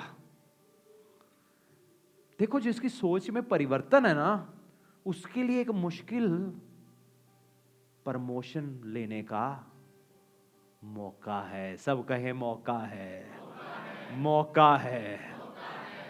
अब इजराइल मुश्किल में था, किसी के पास समाधान नहीं इस गोलायत का, कोई उसका सामना करने के लिए तैयार नहीं। दाऊद जाता है, उसके लिए क्या करेंगे? राजा अपनी बेटी शादी में दे देगा। दाऊद ने कहा भविष्यवाणी से मेल खाता है। मेरा सैमुअल ने अभिषेक किया था, शायद शाऊल के बाद दामाद बनने के कारण मैं राजा बन जाऊं इजराइल का। उसने कहा शायद प्रभु का यही मौका, लेकिन प्रभु के तरीके और होते हैं, हम कुछ और सोचते हैं। लेकिन उसको मालूम था मेरी जिंदगी में कुछ बड़ा होने जा रहा है। कहता क्या किया जाएगा? राजा अपनी बेटी उसको दे देगा। वो जाता है, गोलायत का सामना करता है। गोलायत उसको डराने की कोशिश करता है, लेकिन दाऊद की ना सोच बड़ी अलग थी। सब कहें दाऊद की सोच अलग थी। वो कहता है मैं सेनाओं के यहोवा के नाम से आता हूं। ये खतना रहित फलिस्ती कौन है जो जीवित परमेश्वर की सेना को ललकार सके? मालूम है उसने ये बातें क्यों बोली? सोच में फर्क था। सब कहे सोच में फर्क था। दाऊद के सोचने का तरीका अलग था, इजराइल के सोचने का तरीका अलग था। जिसकी सोच बदल चुकी थी उसने मौके का फायदा उठाया, गोलायत को मारा, और इसी कारण लोगों का गीत बदल गया। क्या बदल गया? हाँ, लोगों का गीत बदलते देर नहीं लगती। आज आपके बारे में कहेंगे मुर्दाबाद मुर्दाबाद मुर्दाबाद। एक गोलायत गिराओगे, जिंदाबाद जिंदाबाद जिंदाबाद। जोर से प्रभु के लिए ताली बजाए। Hallelujah hallelujah. लोग आपके बारे में क्या बोलते हैं इसको सुन के निराश मत होना। कई बार हम बड़ी जल्दी, बड़े सेंसिटिव, नाजुक से होते हैं, रूई की तरह। माफ करना, मसीहत में रूई की तरह लोगों की जरूरत नहीं है। वो सेनाओं का यहोवा है। बाइबल में पता लग क्या लिखा है? Kingdom of God suffereth violence and violent shall take it by force. परमेश्वर के राज्य में ताकत के साथ दाखिल हुआ जाता है, हाँ? बल के साथ दाखिल हुआ जाता है। यानी कि बलवान मसीह होना पड़ेगा। कौन सा मसीह होना पड़ेगा? क़यामत मसीह नहीं, दारू मसीह नहीं, बलवान मसीह। हालेलुया। दाऊद की सोच में अंतर था, इसीलिए गया जाके। कोई डील डोल थोड़ा था, न थे उसके पास कोई वेपन नहीं थे। यहां तक कि शाऊल जब अपनी तलवार दे रहा है, अपना जो भी उसको शील्ड और क्या कवच पहनने को दे रहा है, वो भी उससे चला नहीं जा रहा। वो कहता है ये तो मैं खड़खड़ी करी जा रहा है, आवाज ही आ रही है, लड़ना तो क्या है। वो कहता है ये रख अपने पास। मेरी राजा तेरी सोच में और मेरी सोच में फर्क है। हमारा ये युद्ध मांस और लहू के साथ नहीं है, अंधकार की शक्तियों के साथ है। हालेलुया। हमें जीत हासिल करने के लिए तीर, तलवार और हथियार नहीं चाहिए, प्रभु का वचन ही हमारे लिए काफी है। जोर से ताली बजाएंगे। Hallelujah, hallelujah, hallelujah. मालूम है जब गोलायत आया ना इजराइल दाऊद के खिलाफ, मैं आपको दिखाता हूं बाइबल में, पहला शमूएल 17 अध्याय 42 आयत, ध्यान देना। जब फिलिस्ती ने दृष्टि करके दाऊद को देखा, तब उसे तुच्छ जाना। सब कहे तुच्छ जाना। उसे ये क्या प्रभु का दास है, ये क्या प्रभु का दास है। ना इसके आगे कोई 2 गाड़ियां, ना पीछे 2 गाड़ियां, ना इसके इर्द गिर्द कोई बॉडीगार्डों ने इसको घेरा हुआ है। ये काहे का प्रभु का दास है। ये भी एक लोगों की सोच है आजकल। एक दिन मैं एक मीटिंग में गया, मुझे लोगों ने चारों तरफ से घेर लिया, हाथ सर्कल बना लिया। मैं कहा ये क्या कर रहे हो, मैं ऐसे नहीं जाना मीटिंग में। नहीं आप, मैं कहा चलो हाथ छोड़ लिए, लेकिन मुझे चारों, मैं कहा मुझे कोई खतरा नहीं है, मैं सुरक्षित हूं। खतरा होगा तो बता दूंगा, लेकिन मैं सुरक्षित हूं।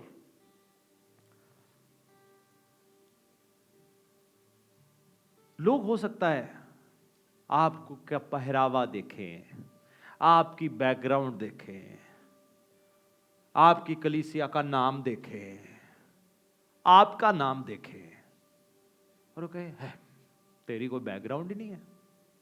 क्या बैकग्राउंड है? आजकल बहुत सारे लोग ऐसे करते हैं, इंसान के साथ आइडेंटिटी बनाते हैं। किसके साथ? इंसान के साथ। मैं बेनीहीन का बेटा, पर मैं परमेश्वर का बेटा। Hallelujah, hallelujah, hallelujah. ये होनी चाहिए आपकी पहचान। बेनीहीन आ जाए, कल को वो भी चला जाएगा, लेकिन मेरा यीशु मसीह कल भी था, आज भी है और युगो युग तक बना रहेगा। आमीन, हालेलुया। तो क्या लिखा है?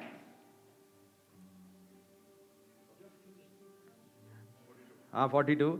जब फिलिस्ती ने दृष्टि करके दाऊद को देखा, तब उसने तुच्छ जाना। उसने कहा ये तो ना, इसकी ड्रेस देखो, इसके कपड़े देखो, वो शर्ट भी पुराने जमाने की लगती है ना, ये कोई सब कुछ नकली नकली लगता है इसका। जस्ट उदाहरण के तौर पर कह रहा हूं, आपकी कोई हो सकता है बैकग्राउंड देख रहा हो, कह रहा हो तुम्हारा पिता भी ऐसे था, तुम्हारा दादा भी ऐसे था, तुम्हारा परदादा भी। तुम्हारी कोई बैकग्राउंड ही नहीं है। किसके बेटे हो? सीएम के बेटे हो, पीएम के बेटे हो, किसके बेटे हो? और हम कहेंगे अब मैं अपनी पहचान क्या बताऊं, मैं अपनी क्या बैकग्राउंड बताऊं। मेरी कोई पहचान नहीं है, कोई जान पहचान नहीं है, हमारे घराने में को कोई जानता नहीं। उसने तुच्छ जाना। लोगों की बातों को असर ना करने दो। पड़ोसी को हिलाकर कहो, लोगों की बातों को अपने ऊपर असर ना करने दो। लोग आपके बारे में क्या सोचते हैं उसको असर ना करने दो। हाँ, बहुत बार ना हम अपने आप को विक्टिम बना लेते हैं लोगों का। जैसे गोली नहीं कुछ चलाता, ठा वो मेरे बारे में ये सोचते हैं। प्रभु मैं हूं ही है। बहुत सारे लोग ऐसे करते हैं। विक्टिम मत बनो किसी की सोच के। जो लोग सोचते हैं आप वो नहीं हो, जो आप सोचते हो अपने बारे में वो आप हो। लोगों की सोच आपको बनाने ना पाए, जो परमेश्वर ने आपको बारे में सोचा है। मैं आपको उस वचन में लेकर जाऊंगा, यहीं रुक जाओ। 1 कुरिन्थियों 2:16 मालूम है क्या लिखा है? प्रभु का मन किसने जाना है? प्रभु के विचार किसने जाने हैं? प्रभु के सोचने का तरीका क्या है? देखो प्रभु के सोचने का तरीका क्या था। नाव डूब रही है, तूफान चल रहा है, चेले कह रहे हैं मर जाएंगे, प्रभु को चिंता नहीं है और प्रभु सोया हुआ है। प्रभु आपको हमारी, आपने कभी कहा है प्रभु आपको हमारी चिंता नहीं है? आपको मेरे बेटे की चिंता नहीं है प्रभु? आपको मेरी बेटी की चिंता नहीं है और आप सोए हुए हो? देखो हमारे विचारों में और प्रभु के विचारों में फर्क है। आमीन। मालूम है प्रभु के सोए हुए हैं क्योंकि प्रभु को पता है आप नहीं डूबोगे। पड़ोसी से कहो आप नहीं डूबोगे। प्रभु को पता था अभी तो शुरुआत है, अरे ऐसे नहीं मरोगे, अभी मरोगे एक दिन, मेरे नाम के लिए मरोगे, लेकिन तूफान से नहीं मरोगे, लेकिन मेरे नाम के लिए मरोगे और एक इतिहास रच के जाओगे। अभी तो शुरुआत है। पड़ोसी से कहो अभी तो शुरुआत है, अभी तुम नहीं मरोगे। प्रभु का मन किसने जाना है कि उसे सिखाए, परंतु हम में मसीह का मन है। किसका मन है? मसीह का मन। तो यानी कि लोग क्या सोचते हैं वो आपके विचार नहीं होने चाहिए, प्रभु के विचार आपके विचार होने चाहिए। यानी कि यीशु की तरह सोचो, यीशु की तरह देखो। देखो वो हालातों को कैसे देखते हैं। उकाब देख आता है, तूफान आते देखता वो खुश हो जाता है, कौवा परेशान हो जाता है, का का का का का का का का वो ढूंढता किस खिड़की पे बैठो। कोई इधर जा रहा है, कोई उधर जा रहा है, देखे पंछी सब बेचारे, लेकिन थोड़ी सी नजर ना और ऊपर उठाना। कई लोगों को ना ज्यादा ऊंचा देखने की आदत नहीं है, थोड़ा और ऊपर उठाना और वो देखना तूफान के ऊपर, उस बादल के ऊपर उकाब उड़ान भर रहे हैं। बाकी सब सरफेस के ऊपर परेशान है, किनारा ढूंढ रहे, पेड़ ढूंढ रहे, खिड़की ढूंढ रहे, कहां बैठे, टकराते फिर रहे हैं, लेकिन उकाब खुशी से ऊंचाई में झूम रहे हैं। सोच बदलो। पड़ोसी से कहो अपनी सोच बदलो। वापिस आएंगे 42 आयत, 1 शमूएल 17:42। जब फिलिस्ती ने दृष्टि करके दाऊद को देखा तब उसे तुच्छ जाना, क्योंकि वह लड़का ही था। क्या था वो? अभी कोई तजुर्बा नहीं, 16 साल का, 14 साल का, 18 साल का भी, अभी तो तुम लड़के ही हो। मैंने जब प्रभु का सेवा करना शुरू किया, मैं 22-23 साल की उम्र के बीच में था। प्रभु को भी उन्हीं दिनों में जाना, उन्हीं दिनों में कीमत भरा, उन्हीं दिनों में मुसीबतें सही। शुरू में कहते थे लड़का ही है, भूल जाएगा। बाद में जब मुश्किलों में भी मैं बना रहा ना, वो लड़का बोलना बंद कर दिया। नहीं तो लड़का ही है अभी, क्योंकि प्रभु मेरी सोच में परिवर्तन ला रहे थे। मुझे मालूम था अगर मैं थामे रहूं और अगर मैं बना रहूं और अगर मैं विश्वास ना छोड़ूं और अगर मैं हियाब ना छोड़ूं, मैं जल्दी ही ऊंची उड़ान भरने वाला हूं। हालेलुया। जोर से ताली बजाएंगे। आमीन। हालेलुया। क्योंकि वह लड़का ही था। कोई आपकी जवानी को तुच्छ ना जाने बहनों और भाइयों, कोई आपकी जवानी को तुच्छ ना जाने। समझदारी से जिंदगी जियो। ये मेरा बॉयफ्रेंड, वो तेरा बॉयफ्रेंड, ये उसका बॉयफ्रेंड, ये उसकी गर्लफ्रेंड। कोई आपकी जवानी को तुच्छ ना जाने। आप प्रभु के बच्चे हो। हालेलुया। आपका सोचना संसारिक नहीं होना चाहिए। आपका देखना संसारिक नहीं होना चाहिए। आपके रिश्ते संसारिक नहीं होने चाहिए। आपको दुनिया के तौर तरीके नहीं अपनाने, क्योंकि आप प्रभु की संतान हो। हालेलुया। तब फिलिस्ती ने दृष्टि करके दाऊद को देखा, तब तुच्छ जाना और कहा ये तो लड़का ही है, क्योंकि वह लड़का ही था और उसके मुख पर लाली झलकती थी। क्या झलकती थी? लाली। जैसे घर वालों का लाडला हो। नहीं नहीं बच्चे, तू तो आइसक्रीम खा जाके, खेलने कूदने की उम्र है। जब मैं सब कुछ छोड़ के वापस आया ना, अरे तू कौन से काम में लग गया है ना? तू ये कौन से काम में लग गया है? मेरे दोस्त भी, अरे तुझे क्या हो गया है? अभी तू कौन सा मरने वाला है जो रब को याद कर रहा है? जब मर जाएगा बिस्तर पे याद कर ले। उसके मुंह पर लाली झलकती थी, यानी कि ऐसे लगता था देख के जैसे कभी युद्ध में गया ही नहीं। कोई इधर कोई तलवार का निशान नहीं, कोई इधर चाकू का निशान नहीं, इन्हें बिल्कुल अभी लाल लाल गाल थे उसके। उसने कहा जाके कहीं मॉडलिंग कर, कहीं फेसबुक में ऐ करके और ऐ करके थोड़ी सी ऐ करके और ऐ करके थोड़ी सी फोटो में खिंचा जाके, है ना? लोग ऐसे करते हैं, देखो भाई ऐसी अच्छी लगती है, ऐसी नहीं। आजकल ये बड़ा चला है। वो उधर से लड़के हीरो, यार खिंची खा सेल्फी मेरी, ड्रम ड्रम ड्रम, है ना? क्या है, किन चीजों में पड़े? छोड़ो वो बातें। हालेलुया। स्वर्ग की बातों में लग जाओ। आमीन। उसने क्या कहा? ये तो लड़का ही है। आपको कोई ऐसे ना देखे, आपको प्रभु का जन करके देखे, आपको प्रभु की बेटी करके देखे, आपको प्रभु का बेटा करके देखे, आपको एक योद्धा करके देखे दुनिया। हालेलुया। ये नहीं इधर से हवा का झोंका चला उधर चल पड़े, इधर गए कॉलेज में तो इधर चल पड़े और उधर गए। नहीं नहीं नहीं, आपको हवा का झोंका ना चलाए, आपको पवित्र आत्मा चलाए। आमीन। फिर आगे क्या लिखा है? क्योंकि वह लड़का ही था, उसके मुंह से लाली झलकती थी और वह सुंदर था। बहुत सारे लोग अपनी खूबसूरती और जवानी का गलत फायदा उठाते हैं, लेकिन दाऊद ने अपनी जवानी को, अपनी खूबसूरती को प्रभु के लिए इस्तेमाल किया। आमीन। जोर से ताली बजा सकते हैं।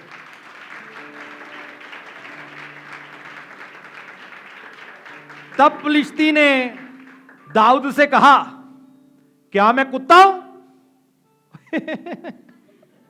उसको इतनी बेइज्जती महसूस हुई। ना कोई तलवार, ना कोई तीर, ना कोई हथियार, ना कोई बॉडी, यहां तक कि उसके आगे उसका बॉडीगार्ड चल रहा था फिलिस्ती के सामने। दाऊद ऐसे ही निकल पड़ा, अपने वही जो कपड़े पहन के और 5 पत्थर उठाए और गोफन लिया और निकल पड़ा। उसका कहता, मैं कुत्ता हूं जो उसे तो वट्टा मारने आया है? क्योंकि उसके हाथ में वट्टा था। पंजाबी का वट्टा, स्टोन। वो कहता 5 कुत्ते बजाने दो। 5 वट्टा। वो देख रहा होगा, ऑफ कोर्स वो देख रहा था। दाऊद उधर क्या उन्हें पता नहीं की लभदा है, तलवार तो लेके ने 5 पत्थर उठाए, आ गया सामने और वो इसीलिए कह रहा है मैं कुत्ता हूं जिसे तो बुझाने आया है।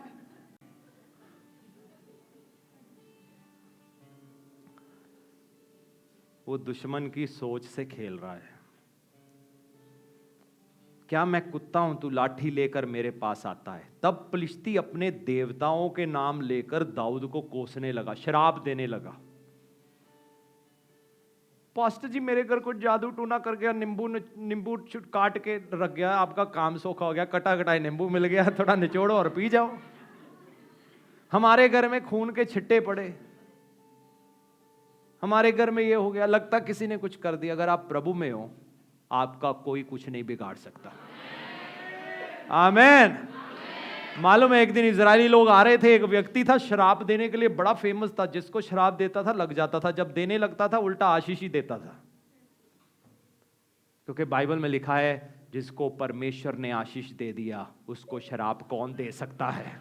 हालेलुया, आमीन। कहो मैं प्रभु में आशीषित हूं।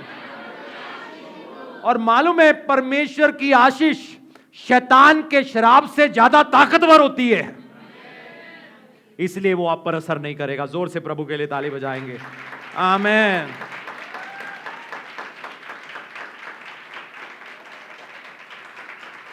तो वो अपने देवताओं का नाम ले रहा था, जो भी वो मानता होगा उनका नाम ले रहा था और उसको कोस रहा था उनका नाम लेकर, यानी कि जादू टूना कर रहा होगा, शराब दे रहा होगा, कई कुछ बोल रहा होगा, वो नाम लेकर कर रहा था। दाऊद नहीं डरा, वो नहीं डरा इस चीज से।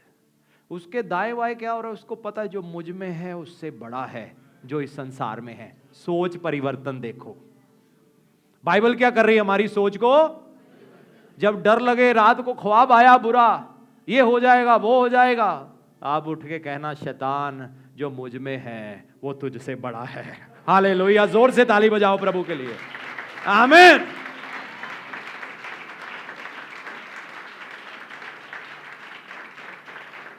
आपके हो सकता है 2-4 हजार विरोधी खड़े हो जाएं, लेकिन आप भूलना मत, जो हमारी ओर हैं उनसे ज्यादा है जो इस संसार में है। सोच का परिवर्तन देखो। जानकारी मिला, सच्चाई मिला, अपनाया और उसका नतीजा भी देखा। अब वो उसको कोस रहा है। फिर फिलिस्ती ने दाऊद से कहा मेरे पास आ, मैं तेरा मांस आकाश के पशुओं को, पक्षियों को और वन पशुओं को, यानी कि जंगली जानवरों को मैं क्या करूंगा, तेरा मांस। वो पता क्या कह रहा है, तेरे टोटे टोटे करके और कई विश्वासी कहे नहीं यही टोटे नहीं कराने, वो धमकाता है, जायजा से निकाल देंगे, ये कर देंगे, वो कर देंगे, भूखे मरोगे, प्यासे मरोगे। कहो मेरा बुलाने वाला जिंदा है। हालेलुया, आमीन। आप भूखे नहीं मरोगे। देखो क्या कह रहा है वो, मेरे पास आ, मैं तेरा मांस आकाश के पक्षियों और वन पशुओं को दे दूंगा। वो पता क्या कर रहा है, उसकी सोच को बदल रहा है। वो कह रहा है इसको तलवार चलाने से पहले ना, मुझे इसको पहले इसकी सोच को हराना पड़ेगा, इसकी मानसिकता को हराना पड़ेगा। अगर इसका सोचने का तरीका बदल गया और ये डर गया और इसने ये मान लिया कि मैं इस गोलायत को नहीं हरा सकता, ये कभी भी मुझे हरा नहीं पाएगा। तो शैतान को पता था क्या करना। नहीं नहीं, मैं ना पवित्र जिंदगी नहीं जी सकता, नहीं नहीं, मेरे से ना सच नहीं बोला जाता, मेरे से ना नशा नहीं छूटेगा, मेरे से बुरी संगति नहीं छूटेगी। सोच में हारे हुए लोग। अगर आपको जीत हासिल करना है पहले यहां हासिल करो, तो बाहर भी आप इसका नतीजा देख लोगे। आमीन। तो वो क्या कर रहा है, इसकी सोच में डर डालने की कोशिश कर रहा है। इब्लिस शैतान क्या करता है, नेगेटिविटी लेकर आता है, नकारात्मक बातें लेकर आता है, हमारे अंदर शक लेकर आता है, हमारे अंदर वहम लेकर आता है, हमारे अंदर खौफ लेकर आता है। इसने भी यही करने का कोशिश किया। कहता है मैं तेरा मांस काट कर तेरे टोटे टोटे करके पक्षियों को भी खिलाऊंगा और जंगली जानवर को भी। पता है दाऊद ने आगे क्या कहा, तू तो तलवार और बाला और सांग लिए मेरे पास आता है, परंतु मैं सेनाओं के यहोवा के नाम से तेरे पास आता हूं, जो इजरायली सेना का परमेश्वर है और उसी को तूने ललकारा है। आज के दिन यहोवा तुझे मेरे हाथ में कर देगा और मैं तुझको मारूंगा और तेरा सिर धड़ से अलग करूंगा, और मैं आज के दिन फिलिस्ती सेना की लौथे, आकाश के पक्षियों और पृथ्वी के जीव जंतुओं को दे दूंगा। तब समस्त पृथ्वी के लोग जानेंगे इजराइल में एक परमेश्वर है। जोरदार ताली हो जाए, अपने स्थानों में खड़े हो जाए। अपने स्थानों में खड़े हो जाएं। लोग जानेंगे आपके जीवन में परमेश्वर है। लोग जानेंगे आपका यीशु जिंदा है। लोग जानेंगे जिसने आपका हाथ थामा है वो आपको धोखा नहीं देगा, वो आपको कभी नहीं छोड़ेगा, आपको कभी नहीं त्यागेगा। उसने कहा जगत के अंत तक मैं तुम्हारे साथ हूं। प्रभु का धन्यवाद करें, धन्यवाद करें। सोच में परिवर्तन, सोच में परिवर्तन, सोच में परिवर्तन। प्रभु सबसे पहले आपकी सोच को बदलना चाहते हैं, आपकी सोच को बदलना चाहते हैं। जब सोच बदलेगी तो जीवन बदलेगा, जब सोच बदलेगी आपका बोलना भी बदल जाएगा। दाऊद ने ये नहीं कहा ए गोलायत मुझ पर रहम करी, इतनी बुरी तरह ना मारी, वो ना ही वो पीछे को भागा, उसने सामना किया, परमेश्वर के नाम का घोषणा किया, उसने भविष्यवाणी किया और जैसा उसने कहा वैसा ही नतीजा देखा। जैसा आप कहेंगे, जैसे आपकी बोली है, जैसे आपकी सोच है, वैसा ही नतीजा है।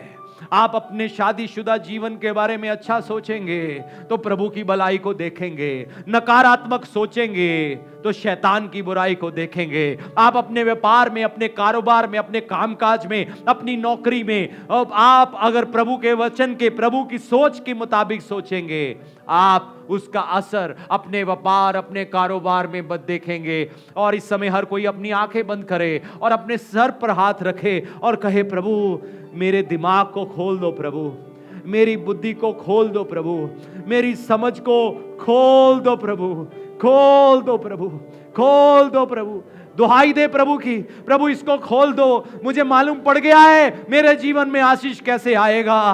प्रभु मुझे किसी मनुष्य की जरूरत नहीं है, मेरी सोच में बदलाव आने की जरूरत है, मेरी सोच में बदलाव आने की जरूरत है। प्रभु मेरा सोचना बदल दो, मेरी अप्रोच पॉजिटिव कर दो, मेरी अप्रोच सकारात्मक कर दो। प्रभु मुझ में मसीह यीशु का मन है, मुझ में यीशु मसीह का मन है। यीशु मुझे आपकी तरह सोचना है, मुझे आपकी तरह देखना है, मुझे आपकी तरह बोलना है, मुझे आपकी तरह चलना है, मुझे आपकी तरह भविष्यवाणी करना है, मुझे आपकी तरह बीमारों को चंगा करना है, मुझे आपकी तरह मुर्दों को जिंदा करना है, मुझे आपकी तरह पिता को महिमा देना है, मुझे आपकी तरह दुख खुशी खुशी सह लेना है और मुझे आपकी तरह जान देने तक विश्वासियों के बने रहना है।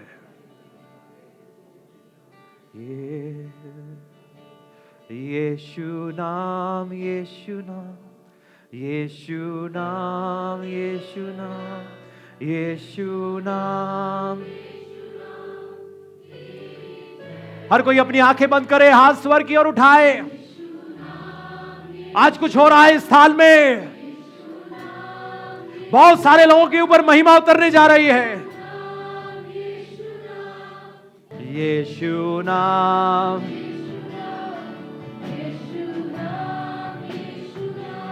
बड़ी भूख के साथ आज ब्लेसिंग को खींच ले, आज आशीष को खींच ले।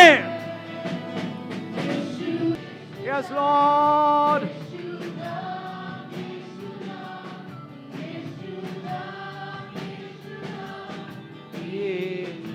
यीशु नाम, यीशु नाम। यीशु सच्चा है, वो विश्वास योग्य है, वो जो कहता है वो करता है।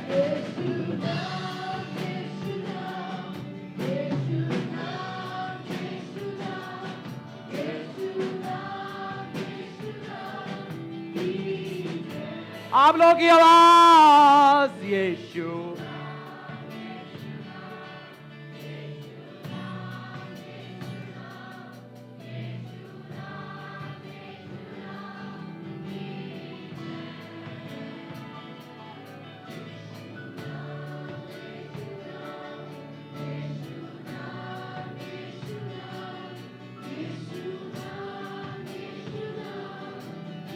आप और ऊंचे में गा सकते हैं। यीशु नाम,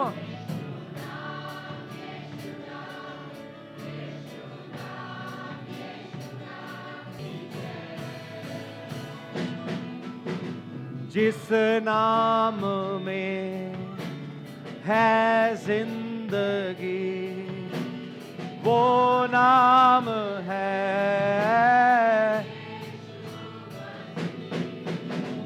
जिस नाम में है बंदगी, वो नाम, यीशु नाम, यीशु नाम, मिलकर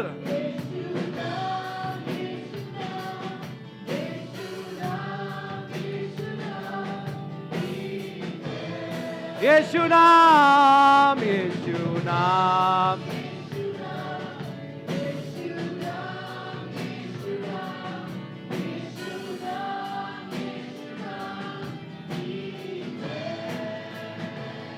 पिता मैं धन्यवाद करता हूं आपके लोगों के लिए। प्रभु भारी उपस्थिति है, भारी, भर जाओ, भर जाओ, मैं कहता हूं भर जाओ, भर जाओ, भर जाओ, भर जाओ। भारी अभिषेक है, भारी मजा है इस जगह में। परिवर्तन, परिवर्तन, परिवर्तन आ रहा है, परिवर्तन आ रहा है, परिवर्तन आ रहा है, परिवर्तन आ रहा है। आज अगर मसीहत में किसी चीज की जरूरत है, वो है परिवर्तन। आज आपके जीवन में परिवर्तन की जरूरत है, आपके सोच में परिवर्तन की जरूरत है। ये जब बदल जाएगा, आशीष भी आ जाएगी, आपकी ब्रेक थ्रू आ जाएगी, आपका छुटकारा आ जाएगा, आपकी आशीषें आ जाएंगी। आप वायदों को पूरा होते हुए देखोगे, आप पूंछ नहीं सर बनोगे। आप साधारण लोग नहीं हो, आप परमेश्वर की प्रजा हो। आप इज़राइल के परमेश्वर की संतान हो, आप जिंदा परमेश्वर के बेटे बेटियां हो। आप अपनी मर्जी से नहीं आए, उसने आपको नाम लेकर बुलाया है ताकि आप बहुत सा फल लाओ।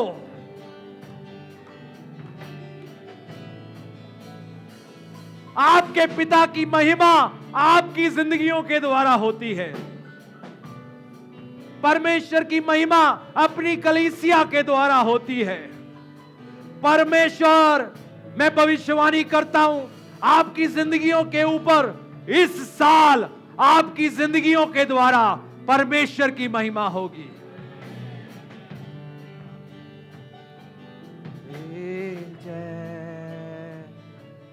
यीशु नाम, आखिरी बार, यीशु